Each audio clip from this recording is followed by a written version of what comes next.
So friend, hello everyone. एक बार फिर से आप सभी का आपके अपने इस यूट्यूब चैनल पर स्वागत करता हूं। तो फ्रेंड, एक बहुत ही बड़ी अपडेट निकल के आई है कि वेतन आयोग से रिलेटेड। यहाँ पे देखिए, वेतन आयोग से मूल वेतन में बढ़ोतरी की मांग किया जा रहा है।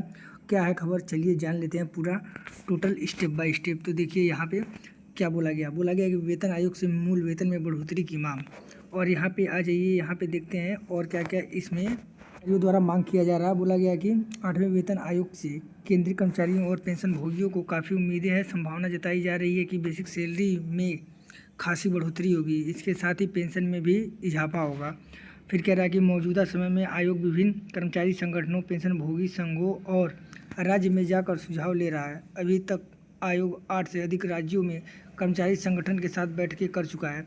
फिर कह रहा है कि कर्मचारी की तरफ से मांग की जा रही है कि फिटमेंट फैक्टर 3.83 रखा जाए। इसके पीछे कर्मचारी संगठनों का तर्क है कि बीते कुछ वर्षों में महंगाई काफ़ी बढ़ गई है। ऐसे में कर्मचारी अपने दैनिक खर्च और बढ़ते पारिवारिक खर्चों को देखते हुए मूल वेतन में बढ़ोतरी चाहते हैं।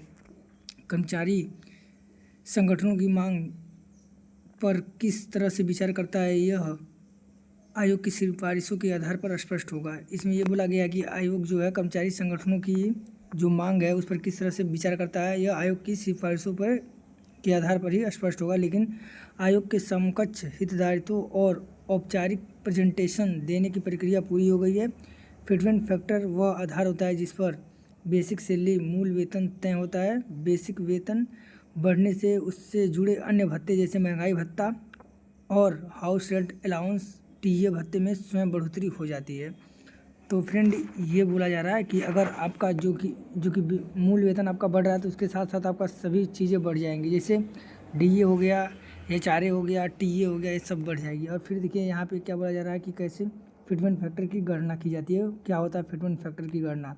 यहाँ पे ये बोला जा रहा है कि मूल वेतन की गणना फिटमेंट फैक्टर से की जाती है। उसके बाद जो धनराशि निकल कर आती है उसी को नया मूल वेतन मान लिया जाता है। 7वें वेतन आयोग में फिटमेंट फैक्टर 2.57 था, जिसके कारण 7,000 का मूल वेतन 7,000 का 2.57 गुना हो गया था, लगभग 18,000 बढ़ गया था। अब अगर मूल वेतन आपका 17,990 पर फिटमेंट फैक्टर 3.83 रखा जाता है तो आपका मूल वेतन बढ़कर 68,901 रुपये हो जाएगा। जानकार कहते हैं कि सरकार फिटमेंट फैक्टर में बड़ी बढ़ोतरी करेगी। इसकी उम्मीद कम है क्योंकि सरकार वेतन तय करने से पहले राजस्व के लिहाज से भी सोचेगी। सरकार का ध्यान खजाने पर पड़ने वाले दबाव पर रहेगा। तो यहाँ पे ये बात बोला जा रहा है कि अगर आपका 3.83 फिटमेंट फैक्टर रखा जा रहा है तो आपका जो मूल वेतन है आपका 68,901 रुपये तक हो जाएगा। लेकिन यहाँ पे सरकार को भी ये ध्यान रखना है कि उसका राजस्व पे भी दबाव ना पड़े। फिर यहाँ पे देखिए क्या बोला गया है कि अगले वर्ष के मध्य तक रिपोर्ट आने की उम्मीद।